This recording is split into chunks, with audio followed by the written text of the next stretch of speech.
actually want to like start off by continuing along in this like general vibe of thanks. So, thanking you guys for coming out, thanking the sponsors, the experts, the entrepreneurs, the supporters of entrepreneurs.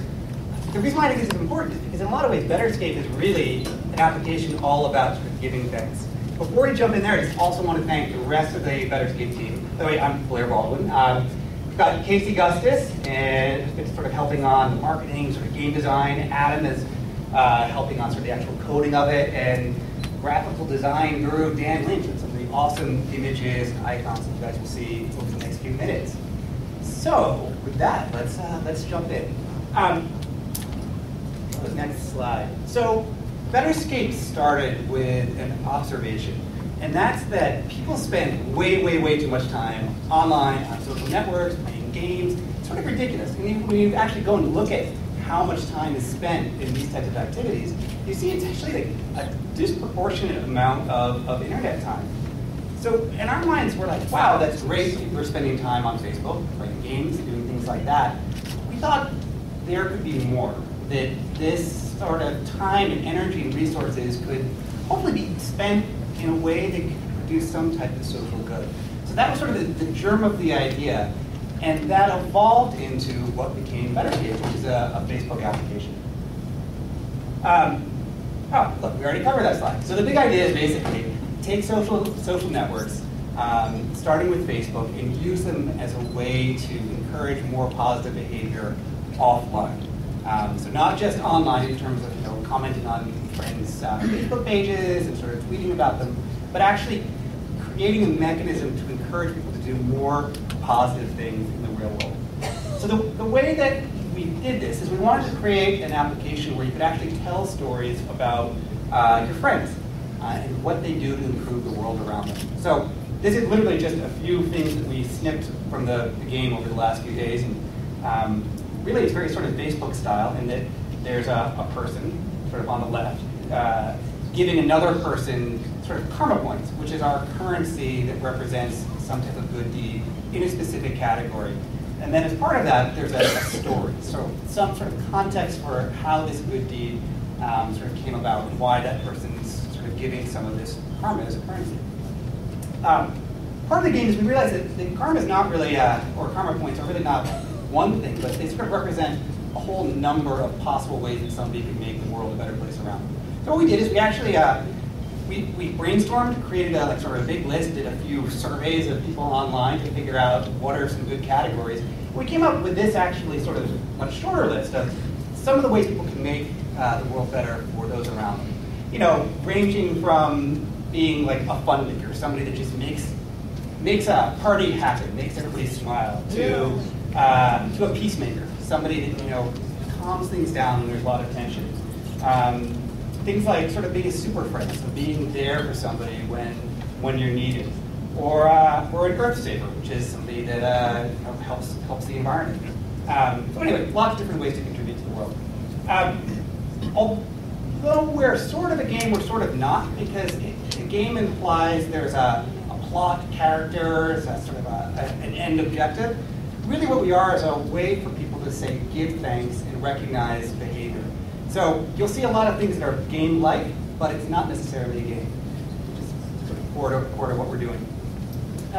Just to sort of quickly go through how it actually works. You pick a friend, which is just this slide at the top, and then you tell a story about what they did. So why is this person sort of noteworthy? What have they done to make the world a better place? And then the last step is you sort of pick one of these categories that we just sort of went through on the previous slide. What happens then is that story and that icon and that badge gets syndicated across Facebook. So it's giving public recognition to these good deeds as a way to encourage more of them. So that's basically how it works in a nutshell. Last step is, I mentioned sort of the currency, the karma points.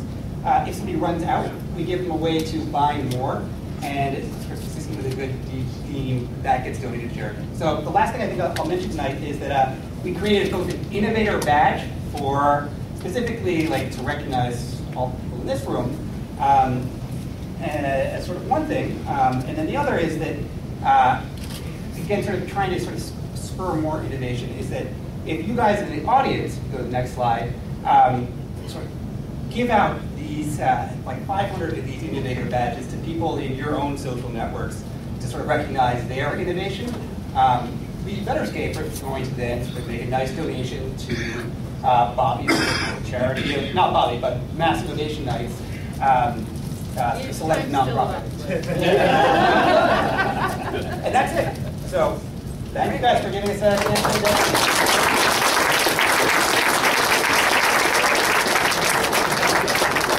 Yes.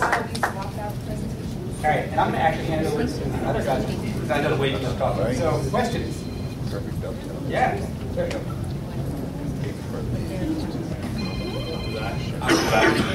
When you showed the slide about how you give points, it said enter a friend's name. Do you enter multiple friends or just one friend as per award? Right now, it's a one-to-one relationship to initiate. So the question was, when you select friends to give karma to, can you select multiple friends in that first step? And the answer is that it's a one-to-one relationship to initiate or create the actual event and start the karma. And once it's out there, other people have the opportunity to add people and add points to that particular event that you're recognizing. What about the privacy thing? I mean, does it not get published until the friend says, yeah, that's okay to publish, as opposed to, you know, somebody did something nice and you want to publish it, but maybe they don't want to publish? Yeah, it's on the giver side when they choose to publish. So if I chose to publish, if we were friends and I chose to publish on their wall, I would have the option, I'd have to check a box. You could say also publish to their wall. It's the same kind of privacy that you have when you can publish to other people's walls in general on Facebook. So, just to add to that, is that very much like Facebook, you can always comment on somebody's page, and if they don't like it, they can then delete it.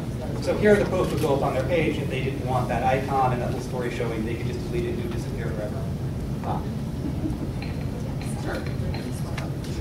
What's your business model? So this is not a money-making venture for us. This is something that we're just sort of personally interested in as a, really, almost like we were describing it earlier, community service 2.0. So we're trying to give back by creating a cool game.